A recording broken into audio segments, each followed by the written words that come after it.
ఇక మరి కాసేపట్లో తెలంగాణ అసెంబ్లీ సమావేశాలు పునః ప్రారంభం కానున్నాయి. ఇప్పటికే ప్రతిపక్ష బీఆర్ఎస్ పార్టీ తరపున సభలో డిప్యూటీ 4 లీడర్లుగా మాజీ మంత్రులు హరీష్ రావు, సబితా ఇంద్రారెడ్డి, తలసాని శ్రీనివాస్ యాదవ్లను ఆ పార్టీ అధ్యక్షులు కేసీఆర్ నియమించారు. దీంతో హరీష్ రావు సభలో డిప్యూటీ 4 లీడర్గా అంతా తానే వ్యవహరించనున్నారు. ఇక ప్రధానంగా పాలమూరు ప్రాజెక్టు నదీ జలాల అంశంపై పవర్ పాయింట్ ప్రజెంటేషన్కు బీఆర్ఎస్ పట్టుబడాలన్నారు. ఈ సందర్భంగా ఇప్పటికే పవర్ పాయింట్ ప్రజెంటేషన్కు హరీష్ రావు సిద్ధం కాగా సభలో అవకాశం ఇవ్వకపోతే తెలంగాణ భవన్ వేదికగా పవర్ పాయింట్ ప్రెజెంటేషన్ ఇవ్వనున్నారు హరీష్ రావు.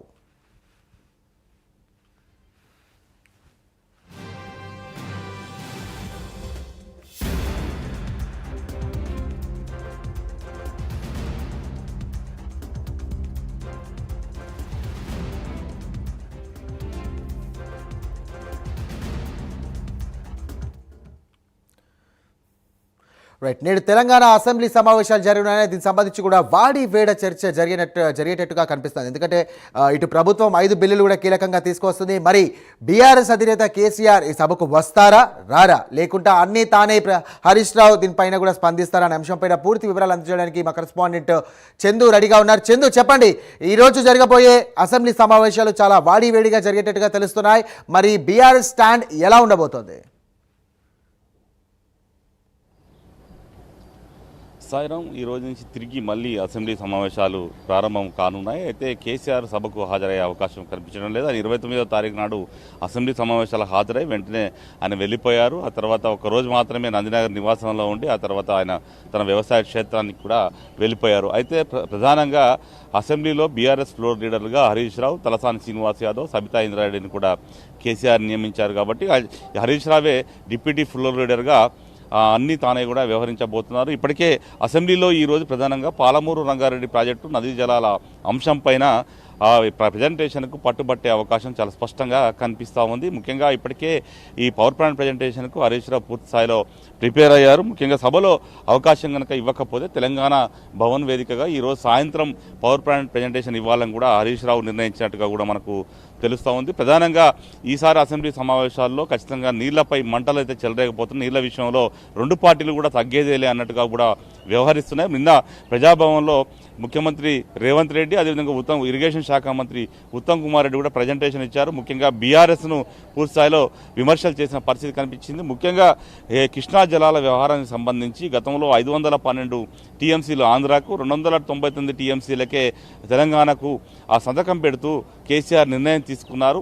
ఇది తెలంగాణకు శాపంగా మారింది అంటూ కూడా అటు ఉత్తమ్ కుమార్ రెడ్డి, అదేవిధంగా ముఖ్యమంత్రి రేవంత్ రెడ్డి కూడా మాట్లాడారు. అయితే గతంలో దీనిపై బీఆర్ఎస్ పార్టీ మాత్రం దీన్ని తీవ్రంగా వ్యతిరేకిస్తూ ఉంది. గతంలో కిరణ్ కుమార్ రెడ్డి ముఖ్యమంత్రిగా ఉన్న సమయంలోనే 299 టీఎంసీలకు అప్పుడే ఖరారు చేశారు అంటూ కూడా ఇటు బీఆర్ఎస్ పార్టీ చెప్పుకుంటూ వస్తుంది. మరోవైపు చూసినట్టయితే పాలమూరు రంగారెడ్డి సంబంధించిన ప్రాజెక్టు సంబంధించి అసలు పనులేది కాలేదంటూ కూడా నిన్న సీఎం చెప్పుకొచ్చారు. దీనిపై కూడా బీఆర్ఎస్ పార్టీ కౌంటర్ వేస్తుంది.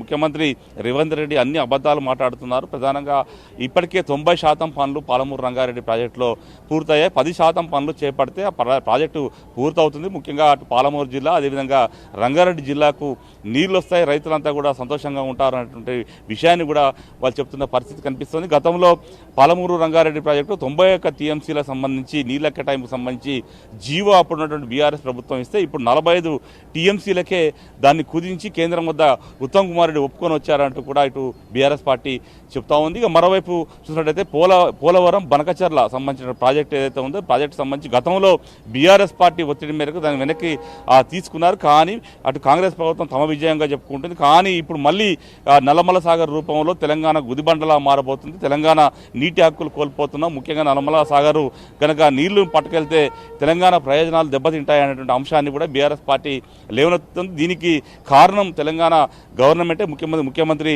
రేవంత్ రెడ్డి గురుదక్షిణగా చంద్రబాబుకు నీళ్లను ఇస్తున్నారు అనేటువంటి అంశాన్ని కూడా బీఆర్ఎస్ పార్టీ చెప్పుకొస్తుంది. కాబట్టి ఈ రెండు పార్టీలు కూడా నీళ్ల విషయంలో తగ్గేదిలే అంటున్నాయి. ముఖ్యంగా 2 పార్టీలు తమ వాదనే కరెక్ట్ అని చెప్పుకుంటున్నాయి. ప్రధానంగా చూసినట్టయితే ఇప్పటికే పాలమూరు రంగారెడ్డి ప్రాజెక్టు ప్రాజెక్టు సంబంధించి డిపిఆర్ ఇప్పటికే వెనక్కి వెళ్తే కూడా ఈ సర్కారుకు చీమ కుట్టినట్టు లేదు, అసలు పట్టించుకోవడం లేదు అనేటువంటి విషయాన్ని ఇటు బీఆర్ఎస్ పార్టీ చెప్పుకొస్తున్న క్రమంలో ఖచ్చితంగా ఈ సమావేశాల్లో ముఖ్యంగా నీటికి సంబంధించిన అంశం, నదీ జలాల అంశానికి సంబంధించి పాలమూరు ప్రాజెక్టులకు సంబంధించి పాలమూరు రంగారెడ్డి ప్రాజెక్టు సంబంధించిన అంశాలపైనే ప్రధానంగా బీఆర్ఎస్ పార్టీ ఫోకస్ పెట్టింది. ఎందుకంటే ఒకవైపు రైతులలో మరోసారి అంటే ఇప్పటికే గతంలో రైతు బంధు లాంటి పథకాన్ని తీసుకొచ్చి రైతుల్లో మెప్పు పొందినటువంటి బీఆర్ఎస్ పార్టీ మళ్ళీ రైతాంగంలో కదలిక తేవాలి, ఖచ్చితంగా రైతుల ద్వారా ఉద్యమం తేవాలన్నటువంటి ఒక భావనలో ఉన్న నేపథ్యంలో నదీ జలాల అంశాన్ని ప్రధాన ఎజెండాగా బీఆర్ఎస్ పార్టీ చేసుకుంది. అదేవిధంగా ఈరోజు పవర్ ప్లాంట్ ప్రెజెంటేషన్పై అసెంబ్లీలో పట్టుబడితే అవకాశం ఇవ్వకపోతే తెలంగాణ భవన్ సాక్షిగా పవర్ ప్లాంట్ ప్రెజెంటేషన్ ఇవ్వాలని కూడా బీఆర్ఎస్ పార్టీ భావిస్తూ ఉంది. మరోవైపు ఇటీవల బీఆర్ఎస్ ఎల్పీ సమావేశంలో కూడా కేసీఆర్ చెప్పుకొచ్చారు, ఖచ్చితంగా నదీ జలాల అంశం, పాలమూరు రంగారెడ్డి ప్రాజెక్టు అంశంపై బహిరంగ సభలు సంక్రాంతి తర్వాత నిర్వహిస్తామని కూడా చెప్పిన నేపథ్యంలో మొత్తం ఈ అంశాలపైనే ప్రధానంగా బీఆర్ఎస్ పార్టీ ఫోకస్ పెట్టింది. Sairam. Right Chandu, thank you.